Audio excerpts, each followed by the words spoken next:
자들아, 우리가 서로 사랑하자. 사랑은 하나님께 속한 것이니 사랑하는 자마다 하나님으로부터 나서 하나님을 알고, 사랑하지 아니하는 자는 하나님을 알지 못하나니 이는 하나님은 사랑이시니라. 하나님, 우리 공동체가 서로 사랑함으로 하나님을 알아가는 공동체가 되게 하여 주시옵소서.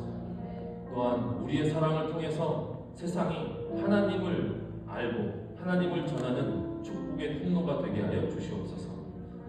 또한 주님을 사랑해서 예배의 자리에 나온 주님의 자녀들을 기억하여 주시고, 당신께서 약속하셨던 것처럼 어둠에서 생명으로 우리를 건져내어 주시옵소서. 이 시간 성령을 구합니다. 성령님, 지금 이 시간 예배 가운데 좌정하사 우리 심령 가운데 역사하여 주시고 성령으로 충만한 예배가 되게 하여 주시옵소서. 예배를 통해 드려지는 우리의 헌신과 열정과 정성을 기쁨으로 받아주시고 온전히 주님만 영광 받으시는 예배가 되게 하여 주시옵소서. 예배의 처음과 끝을 당신께 올려드립니다. 말씀하시고 듣게 하시고 은혜 내려 주시옵소서. 감사드리며 예수님의 이름으로 기도드렸습니다. 아멘.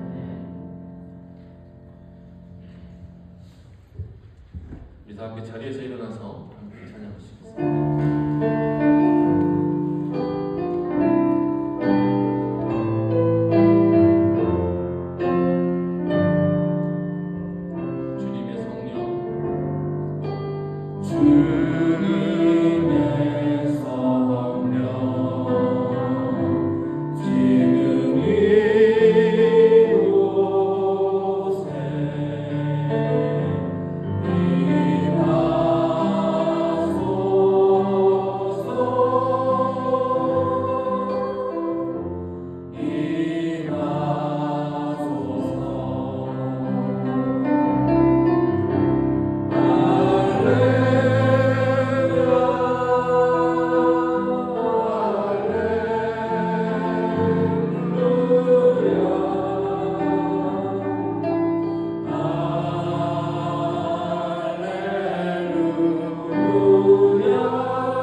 전능하사 천지를 만드신 하나님 아버지를 내가 믿사오며 그 외아들 우리 주 예수 그리스도를 믿사오니 이는 성령으로 잉태하사 동정녀 마리아에게 나시고 본디오 빌라도에게 고난을 받으사 십자가에 못 박혀 죽으시고 장사한 지 사흘 만에 죽은 자 가운데서 다시 살아나시며 하늘에 오르사 전능하신 하나님 우편에 앉아 계시다가 저리로서 산자와 죽은 자를 심판하러 오시리라.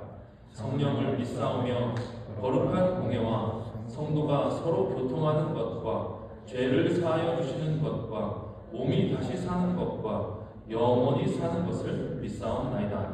아멘. 다 함께 자리에 앉으셔서 찬송가 563장 함께 찬양하시겠습니다.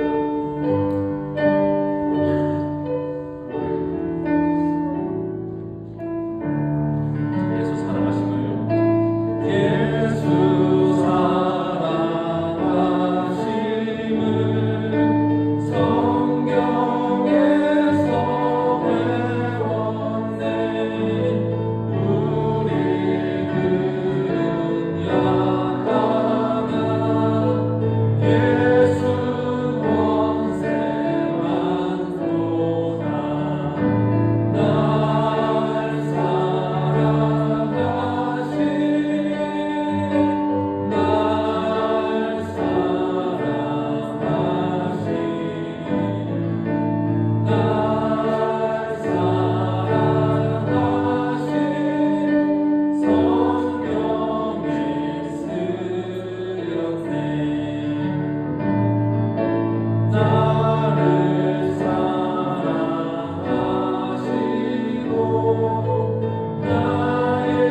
기도하겠습니다. 사랑과 은혜가 풍성하신 하나님, 이번 한 주간도 교회와 가정마다 평화를 주시고 우리의 삶을 주 안에서 형통하게 하시니 감사합니다. 오늘 우리가 모여서 드리는 이 예배를 통하여 하늘의 신실하신 복을 흘러넘치게 하시고 우리를 구원하신 예수 그리스도의 보혈을 의지하며 나아갈 때 놀라운 기적과 축복을 경험하게 하여 주시옵소서. 마니토바 장로교회를 위하여 기도합니다. 복음의 기쁜 소식을 전하는 축복의 통로가 되게 하시고 우리 교회를 통하여 주님을 믿고 사는 많은 사람들을 다시 주님께 돌아오게 하시고 전도의 발걸음, 선교의 발걸음이 복되게 하여 주시옵소서. 그리하여 행복의 에너지, 긍정의 에너지, 기쁨의 에너지가 흘러넘치게 하여 주시옵소서. 다음 세대 자녀들을 위해 기도합니다. 아직은 어리고 연약한 우리 자녀를 주님께서 늘 함께 동행하여 주심으로 믿음이 자라고 생각이 자라면 우리의 주님을 향한 그 사랑이 더욱 뜨겁게 하여 주시옵소서. 우리 자녀들이 믿음으로 살며 순종함으로써 하나님이 주신 재능으로 교회와 세상에 크게 쓰임받는 청년들이 되게 하여 이끌어 주시옵소서. 성도들의 삶을 위해 기도합니다. 오늘도 은혜의 자리를 사모하며 이 자리의 가운데 나와 성도들을 주목하셔서 우리가 열린 마음으로 말씀을 들을 때 우리를 향하신 하나님의 뜻과 계획을 발견하고 살아계신 하나님의 만남이 이루어지는 예배가 되게 하여 주시옵소서. 오늘도 말씀으로 교회를 든든히 새겨 나가시는 김주근 목사님을 위해 기도합니다. 말씀의 권세와 기도의 능력을 부어주시고 선포되고 말씀을 통하여 성도들의 하나님의 은혜를 더욱 깊이 체험하고 체험하고 살아계신 하나님을 믿음의 눈으로 바라보는 역사가 일어나게 하여 주시옵소서. 예배의 시종을 주님께 맡겨드리며 우리를 사랑하사 자기 목숨까지 내어주신 우리 주 예수 그리스도 이름으로 기도드립니다.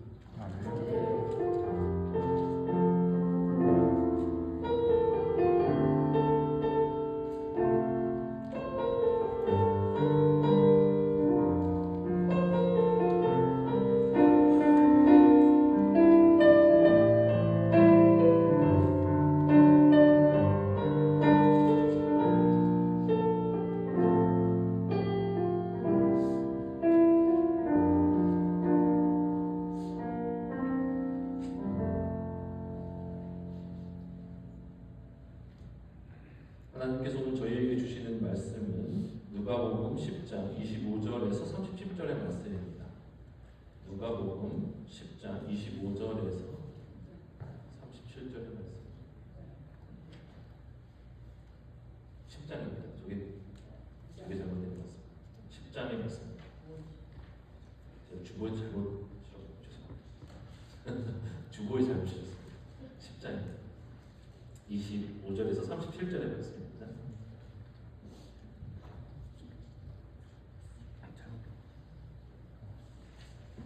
다 찾으셨으면 제가 한 절, 여러분들이 한 절 함께 교독하신 후에 마지막으로 함께 읽도록 하겠습니다. 성경이 없으신 분들은 그러면 본문이 잘못되어 있나요 혹시? 죄송합니다. 네, 죄송합니다. 그러면 성경이 있으신 분들만 저랑 함께 한 목소리로 읽도록 하겠습니다. 함께 읽겠습니다. 시작. 어떤 율법 교사가 일어나 예수를 시험하여 이르되 선생님, 내가 무엇을 하여야 영생을 얻으리이까? 예수께서 이르시되 율법이 무엇이라 기록되었으며 내가 어떻게 읽느냐? 대답하여 이르되 내 마음을 다하며 목숨을 다하며 힘을 다하며 뜻을 다하여 주 너의 하나님을 사랑하고 또한 내 이웃을 내 자신같이 사랑하라 하였나이다. 예수께서 이르시되 내 대답이 옳도다. 이를 행하라 하시면 살리니 그 사람이 자기를 옳게 보이려고 예수께 여짜오되 그러면 내 이웃이 누구이니까? 예수께서 대답하여 이르시되 어떤 사람이 예루살렘에서 여리고로 내려가다가 강도를 만나매 강도들이 그 옷을 벗기고 때려 거의 죽은 것을 버리고 갔더라. 마침 한 사람이 그리로 내려가다가 그를 보고 피하여 지나가고 또 이와 같이 한 레위인도 그곳에 이르러 그를 보고 피하여 지나가되 어떤 사람은 여행하는 중 거기 이르러 그를 보고 불쌍히 여겨 가까이 가서 기름과 포도주를 그 상처에 붓고 싸매고 자기 짐승에 태워 주막으로 데리고 가서 돌보아 주니라. 그 이튿날 그가 주막 안에 주인에게 데나리온 2를 내어주며 이르되 이 사람을 돌보아 주라. 비용이 더 들면 내가 돌아올 때 갚으리라 하였으니 내 생각에는 이 세 사람 중에 누가 강도 만난 자의 이웃이 되겠느냐? 이르되 자비를 베푼 자이다. 예수께서 이르시되 가서 너도 이와 같이 하라 하시니라. 아멘. 죄송합니다. 주보를 제가 잘못 올려드려서 본문이 잘못 준비된 것 같습니다. 죄송합니다. 다시 한번 양해 말씀 부탁드립니다. 광고 말씀드리겠습니다. 주보를 참조해 주시면 좋을 것 같습니다. 교회 처음 나오신 분들을 축복하고 환영합니다. 오늘 교회 처음 나오신 우리 부부, 대학생 부부가 있는 것 같습니다. 우리 딜란이랑 밍이랑 이밍 우리 형제님 부부 나왔습니다. 우리 박수로 함께 환영합니다. 저는 사무총자한테 성분은 아니셨나 봐요. 그렇죠? 네. 그리고 죄송한데 우리 광현 형제 뒤에 계신 형제님은 처음 나오신 건 아니죠? 지지난주에 나오셨던, 네, 죄송합니다. 제가 없을 때 잠깐 방문해 주셨던 형제님 다시 한번 교회 오신 거 축복하고 환영하고 함께 예배 드릴 수 있어서 기쁩니다. 그리고 잠언 필사를 저희가 계속하고 있는데 이제 마지막 주차만 남았습니다. 마지막 주차 필사본을 준비해 드렸습니다. 필요하신 분들은 로비에서 가져가시면 될 것 같습니다. 그리고 오늘 예배 후에 정기 당회가 있습니다. 당회원 분들께서는 참 기억하시고 다락방에서 모이면 좋을 것 같습니다. 다락방에서 함께 모여서 회의를 하도록 하겠습니다. 그 다음에 8월 24일 종교인 야유회가 있습니다. 시간은 예배 후에 다 함께 프레젠트 파크로 이동하는 것으로 하고 이곳에서 출발하시면 될 것 같습니다. 지난번과 장소는 동일합니다. 잊지 않고 착오 없으시고 잘 찾아오시길 바랍니다. 네, 그리고 중요한 광고가 있습니다. 2학기 통도 개강을 하려고 합니다.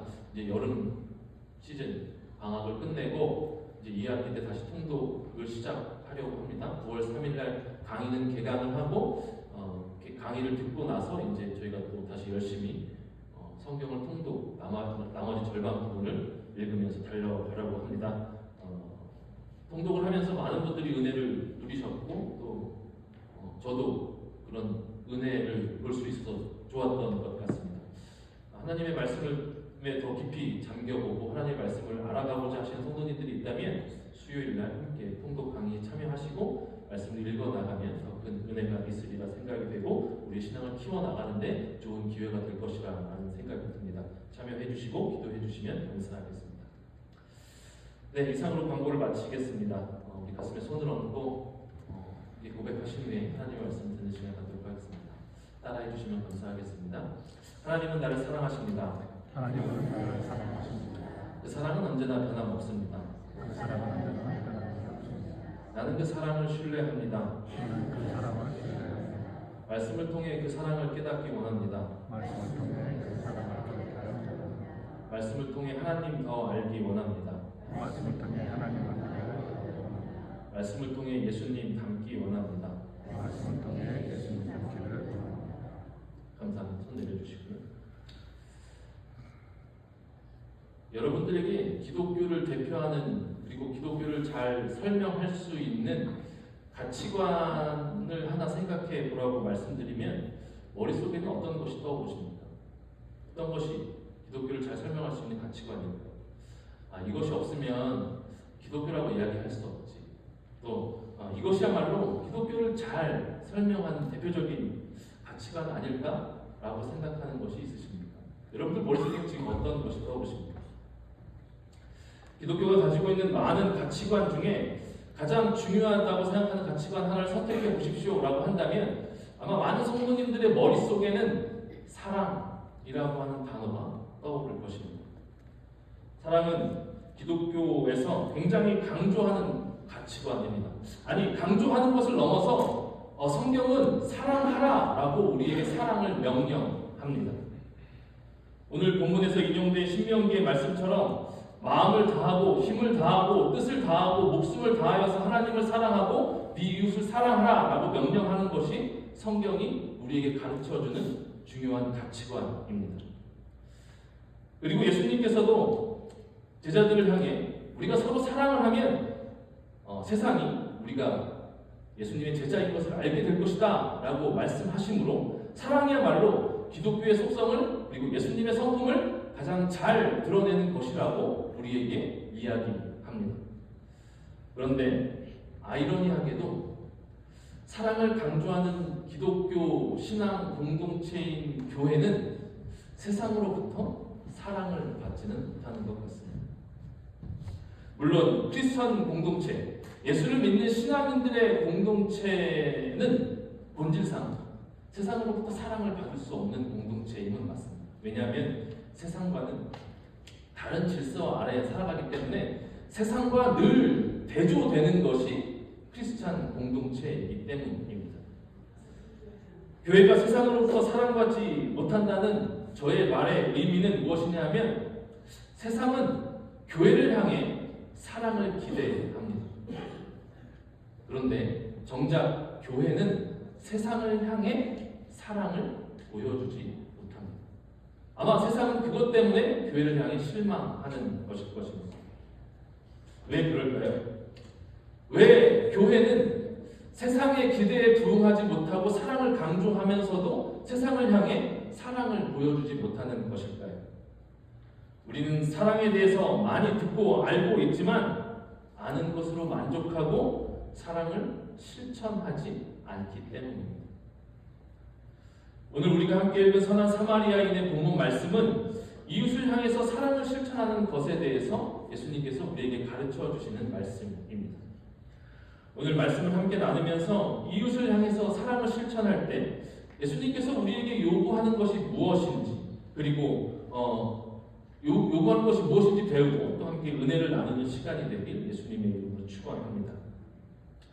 오늘 말씀은 율법교사가 예수님께 질문을 던지고 그리고 예수님께서는 그 질문에 대답하는 것으로 오늘의 말씀을 시작을 합니다. 우리 25절, 26절의 말씀을 읽을 건데요. 혹시 준비가 됐나요? 네, 감사합니다. 함께 읽겠습니다. 시작. 율법 교사가 일어나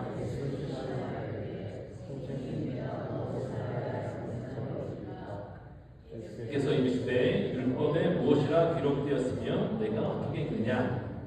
율법 교사가 예수님께 질문을 합니다. 예수님, 제가 어떻게 해야 영생을 얻을 수 있겠습니까? 라고 질문을 하는 거죠. 근데 이 질문은 순수하게 자신의 궁금증을 해소하기 위해 예수님께 던지는 질문이 아니었습니다. 그리고 예수님께서도 그 사람의 그 율법 교사의 순수하지 않은 의도를 알고 계셨습니다. 그래서 이렇게 대답을 하시죠. 율법은 너도 잘 알고 있지 않느냐라고 그 율법 교사에게 반문하십니다. 그러자 율법 교사는 기다렸다는 듯이 신명기와 레위기의 말씀을 인용해서 이렇게 대답을 하는 것입니다. 27절 말씀인데 제가 한번 읽어보겠습니다. 대답하여 이르되 내 마음을 다하며 목숨을 다하며 힘을 다하며 뜻을 다하여 주 너의 하나님을 사랑하고 또한 내 이웃을 내 자신같이 사랑하라 하였나이다 라고 율법교사가 예수님께 대답을 하는 거죠. 율법교사의 대답은 예수님이 보기에도 100점짜리 대답이었습니다. 그는 이 답변을 하고 스스로 만족했을 것입니다. 예수님도 나의 이 대답에는 어떠한 반론도 제기하지 못하실 거예요 라는 생각을 아마 율법교사는 하고 있었을 것입니다.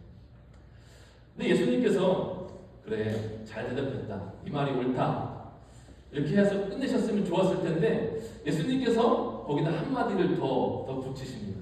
예수님께서 뭐라고 덧붙이시냐면 네가 성경이 가르치는 사랑을 잘 알고 있구나.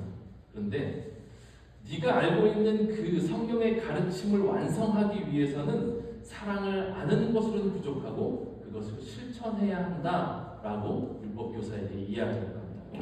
네가 사랑을 실천함으로 그 가르침이 완성이 되는 것이다 라고 예수님께서 한마디 더 붙이시는 거죠. 이 자리에 예수님과 율법교사가 대화를 나누고 있는 이 자리에는 분명 예수님과 율법교사 둘만은 있진 않았을 것입니다. 이 이야기를 듣고 있는 청중들이 분명히 있었겠죠. 율법교사는 청중들 앞에서 자신의 의도와는 다르게 예수님의 답변 때문에 체면이 구겨졌습니다. 이 율법교사의 의도는 무엇이었죠? 성경에서 말하는 대로 예수님을 시험하고자, 예수님을 공격에 빠뜨리고자 질문을 던졌습니다. 그런데 오히려 예수님의 답변에 율법교사가 체면을 구긴 상태가 되었습니다. 율법교사와 이 예수님 사이에 흐르는 묘한 긴장감을 우리는 이 본문 속에서 보아야 합니다. 율법교사는 다시 한번 주권을 빼앗아 오고 싶어서 질문을 던지는데 뭐라고 질문을 던지냐면 예수님 이런 질문을 던집니다. 예수님, 그렇다면 제가 이웃에게 사랑을 실천해야 하는데 그럼 그 이웃은 누구입니까? 라고 하는 질문을 예수님께 율법교사가 던집니다. 이 질문을 통해 이 긴장감이 흐르는 대화 속에 주도권을 다시 빼앗아 오고 싶은 것이 율법교사의 마음이었을 것입니다. 그것이 29절의 말씀입니다. 29절 말씀 우리 함께 읽어볼 거예요. 그러면 내 이웃이 누구이니까? 율법교사의 질문에 예수님은 선한 사마리아의 비유를 들어서 이웃에 대한 정의, 누가 네 이웃인지에 대해서 말씀하시고 어떻게 사랑을 실천할 수 있는지에 대해서 설명해 주십니다. 먼저 사랑을 실천하기 위해 예수님께서 우리에게 요구하시는 첫 번째는 이웃에 대한 정의를 새롭게 하라라고 하는 것입니다. 예수님께서는 우리의 이웃에 대한 정의를 이 선한 사마리아의 말씀을 통해서 새롭게 정의해 주십니다. 누가복음 10장 30절에서 32절 말씀인데요. 함께 읽어보도록 하겠습니다. 시작. 예수께서 대답하여 이르시되 어떤 사람이 예루살렘에서 여리고로 내려가다가 강도를 만나매 강도들이 그 옷을 벗기고 때려 거의 죽은 것을 버리고 갔더라. 마침 한 제사장이 그 길로 내려가다가 그를 보고 피하여 지나가되 또 이와 같이 한 레위인도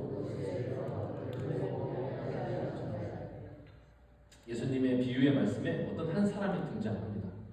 이 사람은 예루살렘에서 여리고로 내려가고 있다라고 성경은 이야기하죠. 예루살렘과 여리고는 고도 차이가 900m 정도 고도 차이가 난다고 합니다. 그리고 거리가 한 27km 정도 되는 거니까 27km의 내리막길을 계속해서 걸어가고 있는 것이죠.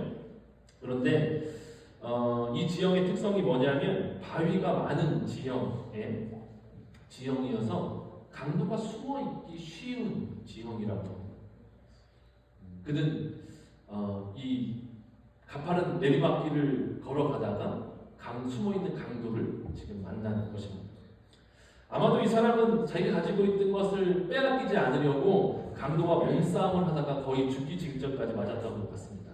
지금 성경의 증언대로 반송장이 되어서 길가에 누워 있는 것이죠. 이스라엘 지역은 낮과 밤의 기온차가 굉장히 심한 곳입니다.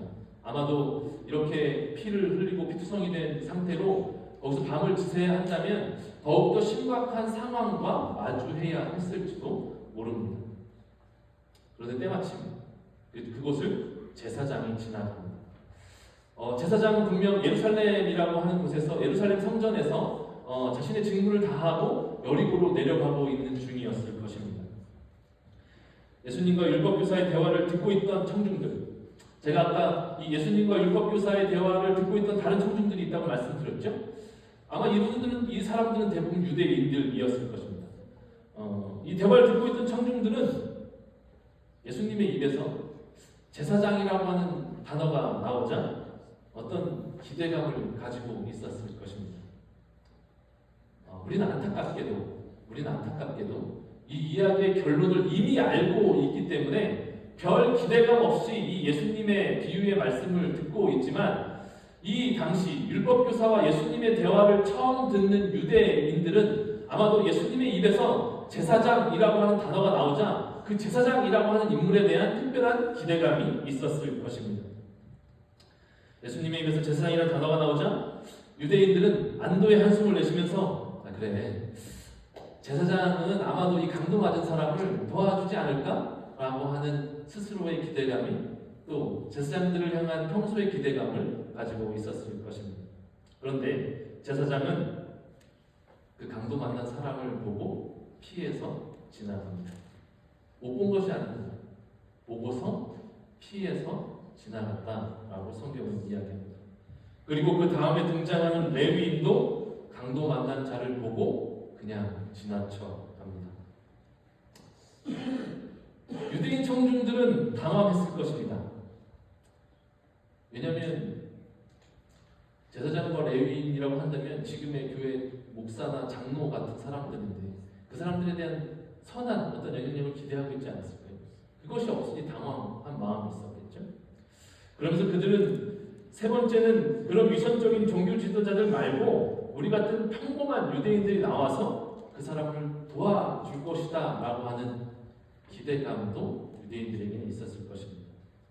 그러나 예수님께서는 여지없이 그들의 기대를 무너뜨리십니다. 예수님의 이야기에 등장하는 세 번째, 유대 사람들의 기대에도 불구하고 예수님의 이야기에 등장하는 세 번째 인물은 유대인이 아니라 사마리아 사람이 등장합니다. 누가복음 10장 33절에서 34절 말씀 함께 읽겠습니다. 시작. 어떤 사마리아 사람은 여행하는 중 거기에 이르러 가까이 가서 그 상처에 붓고 싸매고 자기 짐승에 태워 주막으로 데리고 가서 돌보아 주니라. 사마리아인의 등장에 유대인들은 당황스러움을 넘어서 심기가 불편해졌습니다. 왜냐하면 사마리아인들과 유대인들은 사마리아인이라고 하는 사람들은 유대인의 이웃이라고 하는 범주, 이웃이라고 하는 테두리, 이웃이라고 하는 바운더리 안에 속하지 않는 사람들이 바로 사마리아 사람들이었습니다. 유대인과 사마리아 사람들은 서로 개, 돼지 취급하면서 서로를 경멸하는 사람들이었습니다. 한국과 일본과의 관계 못지않게 서로 앙숙지간이었던 것이죠. 이들이 왜 앙숙지간이 되었는지는 수요예배 성경 공시간에 나오면 자세히 들을 수 있습니다. 지난 학기 때는 배웠는데 아마 나오시면 배우실 수 있습니다.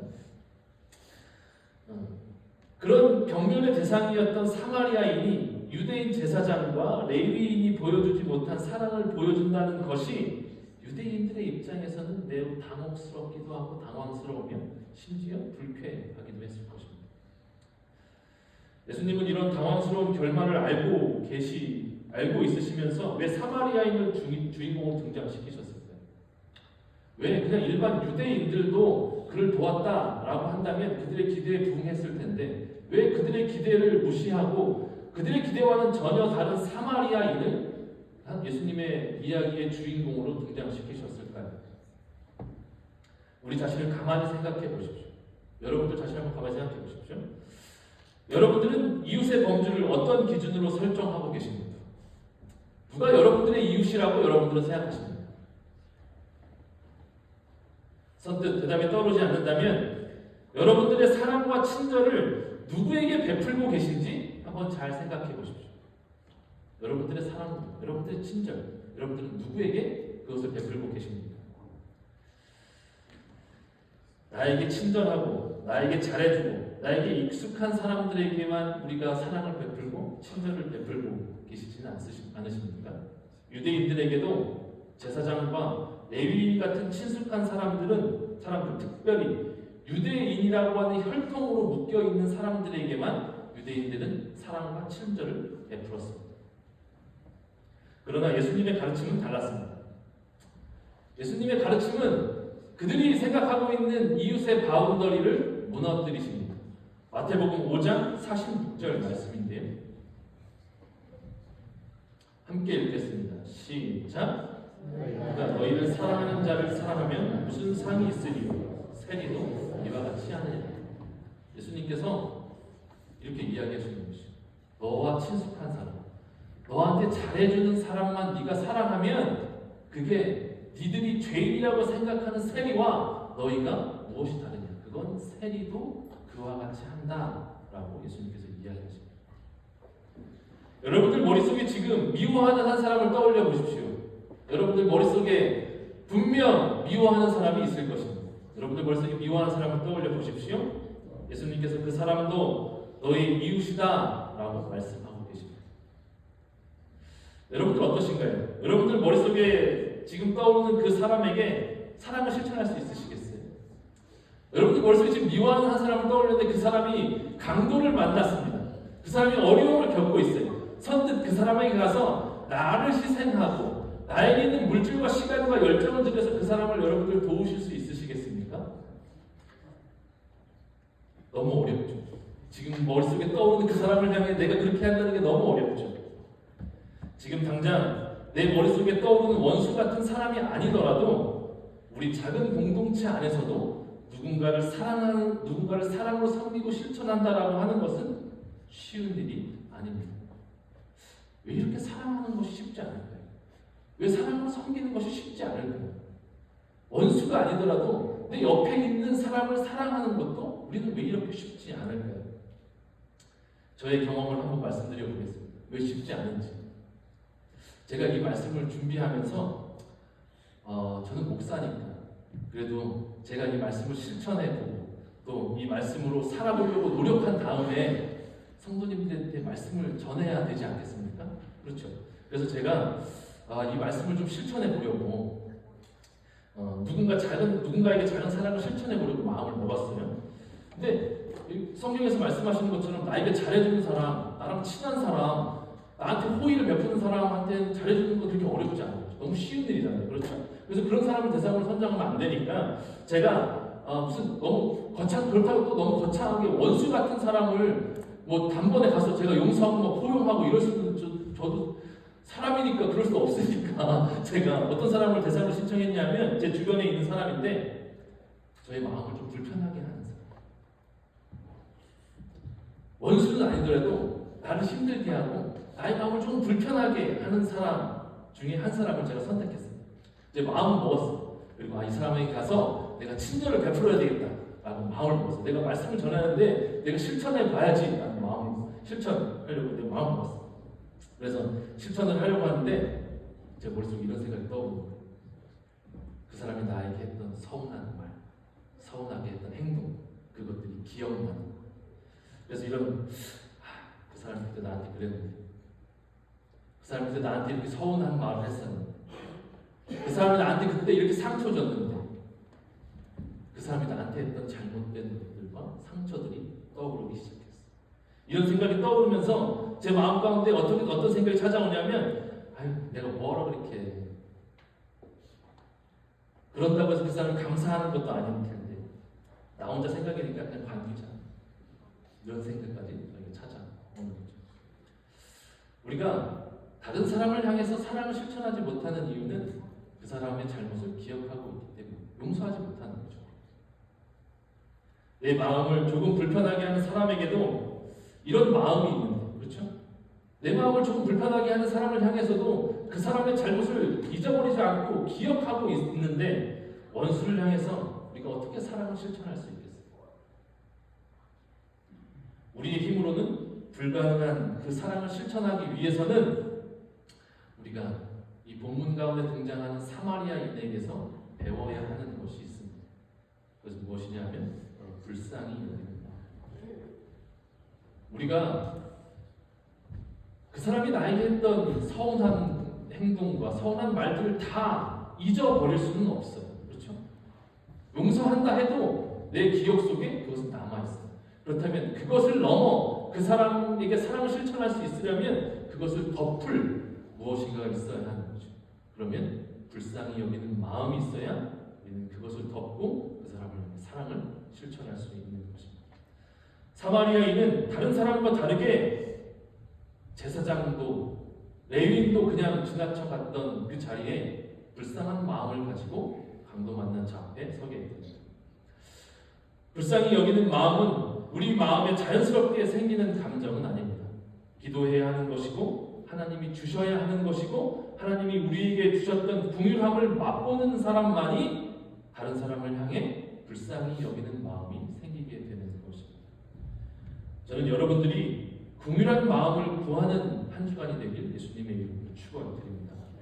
긍휼한 마음이 있다면, 우리에게 긍휼한 마음이 있다면 내 이웃에 대한 정의는 사실 우리에게 필요 없습니다. 율법교사가 예수님께 질문하는 내 이웃이 누구냐라고 하는 질문은 사실 어리석은 질문입니다. 이웃을 사랑하기 위해서는, 이웃에게 사랑을 실천하기 위해서는 내 이웃이 누구냐라고 하는 정의가 아니라 내 마음이 어떠냐라고 하는 것이, 그들을 향한 내 마음이 어떠냐라고 하는 것이 중요합니다. 나에게 긍휼한 마음이 있다면 고민할 것이 없습니다. 내 주변에 도움이 필요한 사람이라면 누구나 나의 이웃이 될 수 있는 것입니다. 혹시 여러분들 주변에 여러분들의 관심조차 죽이시는 사람이 있으십니까? 분명히 있으실 것입니다. 관심조차 주고 싶지 않아, 손 내밀고 싶지 않은 사람이 분명히 있을 것입니다. 이번 한 주 그 사람을 향한 긍휼한 마음을 갖게 해달라고 기도하는 저와 여러분들이 되시길 예수님의 이름으로 축원합니다. 그 긍휼한 마음이 구하는, 그 긍휼한 마음을 구하는 것이야말로 이웃을 사랑하기 위해 이웃에게 사랑을 실천하기 위한 첫 걸음이 될 것입니다. 사랑을 실천하기 위해서 예수님께서 우리에게 요구하시는 두 번째는 사랑을 실천하기 위해서 희생을 기꺼이 받아들이라라고 하는 것입니다. 사마리아인은 이 강도 만난 사람을 외면하지 않고 도와줍니다. 34절과 35절 말씀 다시 한번 읽어볼까요? 함께 읽겠습니다. 시작. 가까이 가서 주막으로 데리고 가서 돌보아 주니라. 그 이튿날 그가 주막 주인에게 데나리온 2를 내어주며 이르되 이 사람을 돌보아 주라. 비용이 더 들면 내가 돌아올 때에 갚으리라 하였습니다. 사마리아인은 그에게 가까이 가서 기름과 포도주를 상처에 발라주고 싸매었다고 합니다. 기름과 포도주는 상처를 소독하고 통증을 좀 가라앉히는 역할이 있다고 합니다. 그래서 여행 시에도 아마 조금씩 상비약 정도로 들고 다녔던 것 같습니다. 그리고 주인에게 가기 전에 이 사람은 이제 상처를 싸매어 준 거죠. 이 사마리아인은 무엇으로 그 상처를 싸매어 줬을까요? 자신이 가지고 있는 옷을 찢어서 상처를 싸매어 줬을 것입니다. 자신이 가지고 있는 수건을 이용해서도 상처를 싸매어 줬겠죠. 그리고 그를 여관으로 데리고 갑니다. 그리고 자신과 전혀 안면식도 없는 사람을 위해서 주인에게 이 사마리아인을, 이 강도 만난 자를 잘 부탁한다고 이야기하고 돈을 쥐어주면서 이 사람을 부탁합니다. 2 데나리온을 주면서 혹시 돈이 더 필요하면 내가 돌아와서 더 주겠습니다 라고 그 사람을 잘 간호해 주시고 보필해 주십시오 라는 의미로 돈을 주고 갑니다. 성경에는 2데나리온이라고 하는 금액을 주었다라고 나오는데 이 당시에 환율로 계산해 보면 아마 2달치 정도, 많이 잡으면 2달, 적게 잡으면 2주치 정도의 숙박료라고 합니다. 엄청난 큰 돈인 거죠. 그런 돈을 이제 그 사람한테 주고 떠납니다. 이 사마리아인은 유대인들로부터 멸시와 천대를 받던 사람들입니다. 그럼에도 불구하고 이 남자를 돕기 위해서 자신의 시간과 돈과 열정을 쏟아붓습니다. 자신은 유대인들로부터 천대와 멸시를 받으면서도 자신의 돈과 자신의 열정과 시간을 들여서 다른 사람을 섬기는 희생을 보여줍니다. 누가 다른 사람을 위해서 이렇게 희생할 수 있을까요? 어떻게 사마리아인은 그 강도 만난 자를 위해서 이렇게 희생할 수 있었을까요? 다른 사람을 위해서 나를 희생하는 것은 쉬운 일이 아닙니다. 그런데 예수님께서 이 비유를 통해서 이야기를 듣고 있는 청중들에게 궁극적으로 하고 싶은 말씀은 무엇이냐면 너희들도 이 사마리아처럼 실천하라라고 하는 것입니다.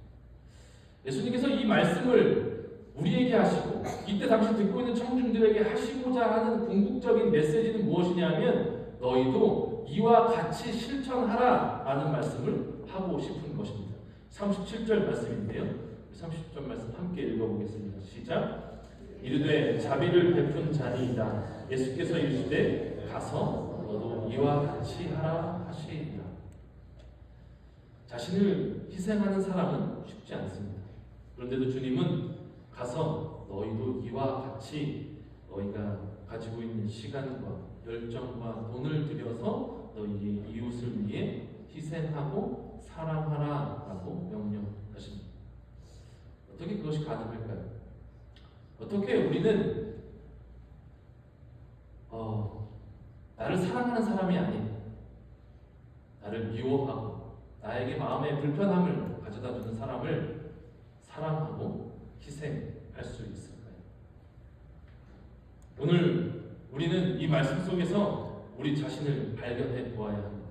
이 말씀에는 오늘 이 예수님의 말씀에는 많은 사람이 등장합니다. 이 많은 사람이 등장하는 인물 가운데 우리는 누구일까요? 여러분들은 이 비유의 말씀 속에 등장하는 사람들 중에 여러분과 동일시할 수 있는 사람은 누구라고 생각하십니까? 제사장일까요? 아니면 레위 사람?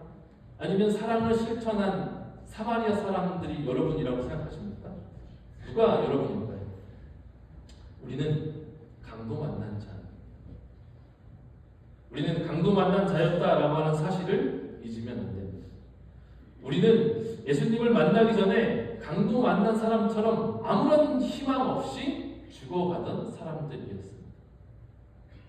제사장과 레위인이 그를 지나쳐 가듯 우리가 희망을 걸고 있는 것들은 우리를 구원할 수 없었습니다. 아무런 희망 없이 죽어가던 사람 앞에 제사장이 지나가고 레위 사람이 지나갑니다. 아마도 이 사람이 멀쩡했을 때는 제사장과 레위인들에게 희망을 가지고 살아갔던 사람이었을 것입니다. 우리도 세상을 향해 희망을 갖고 있는 것들이 있습니다. 이것이 나를 살게 해줍니다. 내가 붙잡고 있는 이것이 돈인지 명예인지 나의 능력인지는 모르겠으나 내가 가지고 있는 이것이 나를 살게 해줄 거야 라는 희망을 가지고 살아가지만 그것은 우리를 살려주지 못합니다. 그렇게 우리는 아무런 희망이 없이 죽어가던 사람입니다. 그런 우리에게 아무런 대가 없이 희생을 보여주신 분이 계십니다. 바로 예수님이죠. 사마리아 사람처럼 아무런 대가 없이 우리를 위해 희생하신 예수님이 우리를 죽어가고 있는 어둠 가운데서 빛으로 인도해 주시는 분입니다. 사마리아인이 기름과 포도주로 강도 만난 자의 상처를 싸매어 주듯 예수님은 자신을 십자가에 못 박으시는 희생으로 그리고 거기서 흘리신 피로 우리의 상처를 싸매어 주시고 우리를 보듬어 주시는 것입니다. 예수님의 이 구원의 사랑을 경험하고 맛본 사람이라면 다른 사람을 위해서 희생할 수 있습니다. 예수님은 이 말씀을 통해 여기에 등장하는 사람들을 통해 우리가 강도 만난 자였다라고 하는 것을 보기를 원하시는 것입니다. 그리고 그 예수님의 희생, 사마리아인의 희생의 사랑을 알게 된다면 우리도 사랑을 실천할 수 있다라고 예수님은 이야기하십니다. 요한일서 4장 10절에서 11절 말씀 함께 읽어볼까요? 함께 읽겠습니다. 시작. 사랑은 여기 있으니 우리가 하나님을 사랑하는 것이 아니요 하나님이 우리를 사랑하사 우리 죄를 속하기 위하여 화목제물로 그 아들을 보내셨습니다. 사랑하는 자들아, 하나님이 이같이 우리를 사랑하셨은즉 우리도 서로 사랑하는 것이 마땅하다. 성경은 일관되게 이야기합니다. 성경이 우리에게 일관되게 이야기하는 것은 무엇이냐면 우리에게 사랑이 없다라고 하는 것을 이야기합니다. 그렇다면 사랑은 어디 있을까요? 사랑의 시작은 무엇일까요? 우리는 어떻게 사랑을 알 수 있을까요? 우리에게 사랑이 없다면 그럼 우리는 어떻게 사랑을 알 수 있을까요? 예수님께서 하나님께서 우리에게 보여주신 그 사랑을 알므로 우리는 사랑을 알 수 있다라고 요한일서는 이야기하는 것입니다. 사랑은 우리에게 있는 것이 아니라 우리를 사랑하사 그 아들을 화목제물로 보내신 것에 있다라고 성경은 이야기하는 것이죠. 우리는 그것으로만이 우리 안에 사랑을 채울 수 있는 것입니다. 우리는 어떻게 사랑할 수 있을까요? 우리는 어떻게 사랑을 실천할 수 있을까요? 예수님의 사랑을 깨달을 때만 우리는 다른 사람을 향해 진정한 사랑을 보여줄 수 있는 것입니다. 우리의 노력으로 이 사랑을 깨닫지 못합니다. 예수님께서 찾아오시고 요한복음의 말씀처럼 그 사랑을 우리 가운데 부음바 되어야 우리는 그 사랑을 알 수 있습니다. 그럴 때 우리는 희생하며 다른 사람을 사랑할 수 있는 것입니다. 예수님께서 여러분들에게 찾아가셔서 그 사랑을 깨닫게 하는 한 주가 되길 예수님의 이름으로 축원합니다. 함께 기도하겠습니다. 사랑하는 하나님, 우리 안에 사랑이 없음을 고백합니다.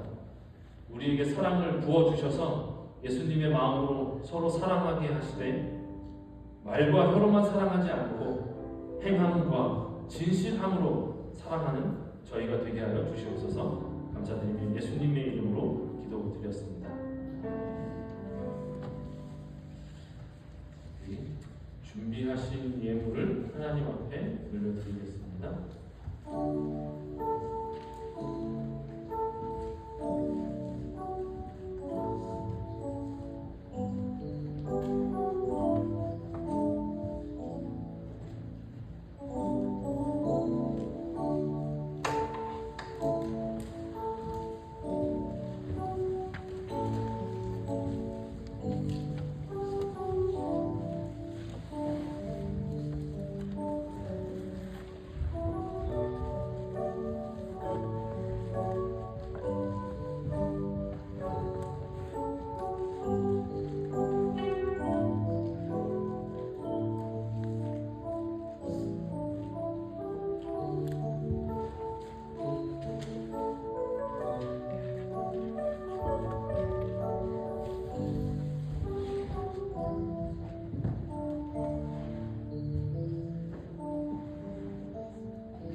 함께 자리에서 일어나서 함께 봉헌하시겠습니다. 만복의 근원 하나님 온 백성 찬송 드리고 찬송하여 찬송하세 찬송 성부 성자 성령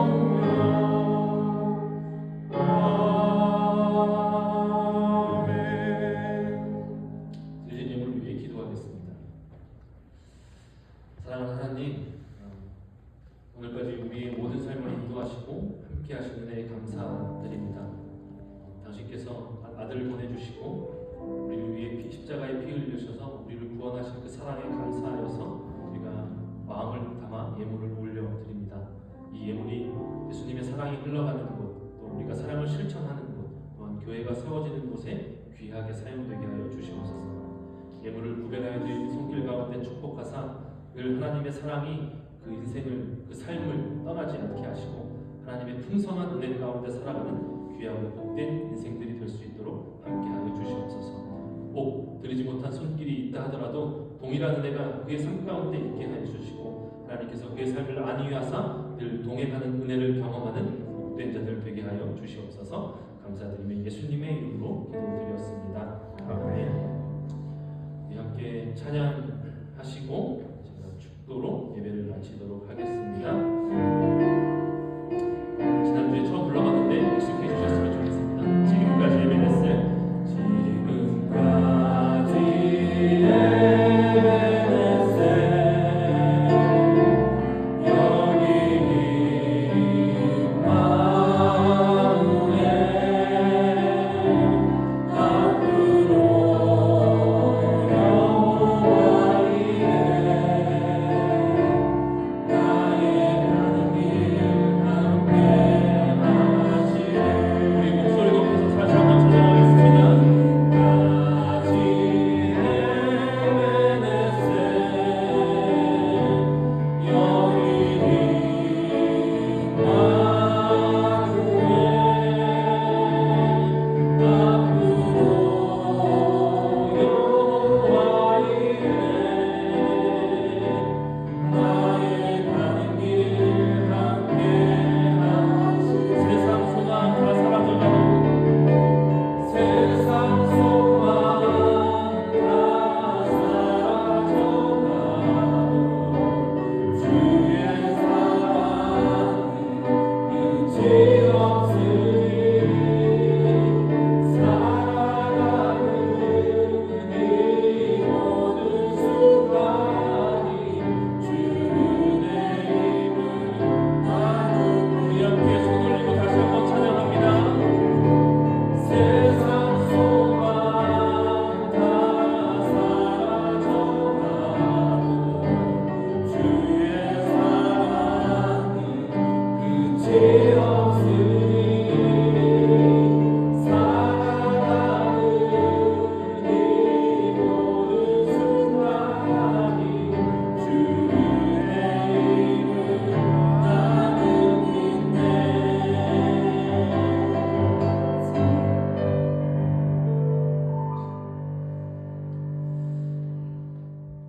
서로를 사랑해야 하는 이유보다 미워해야 하는 이유를 더 많이 가지고 살아가는 저희를 불쌍하게 여겨 주시옵소서. 예수님을 우리에게 보내주셔서 구원하신 그 사랑을 경험하고 깨달아 다른 사람을 향하여 불쌍히 여기는 마음과 희생할 수 있는 용기를 더하여 주시옵소서.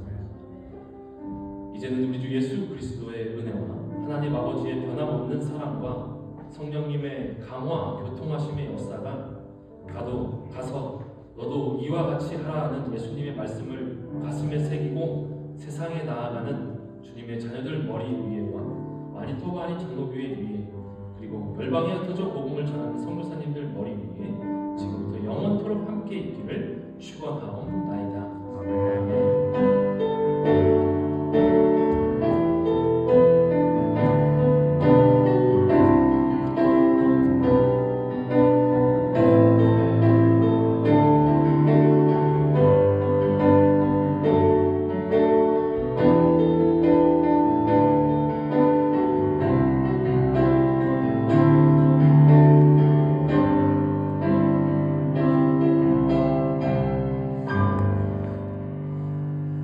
예배를 받으신 하나님께 감사의 박수를 드립니다.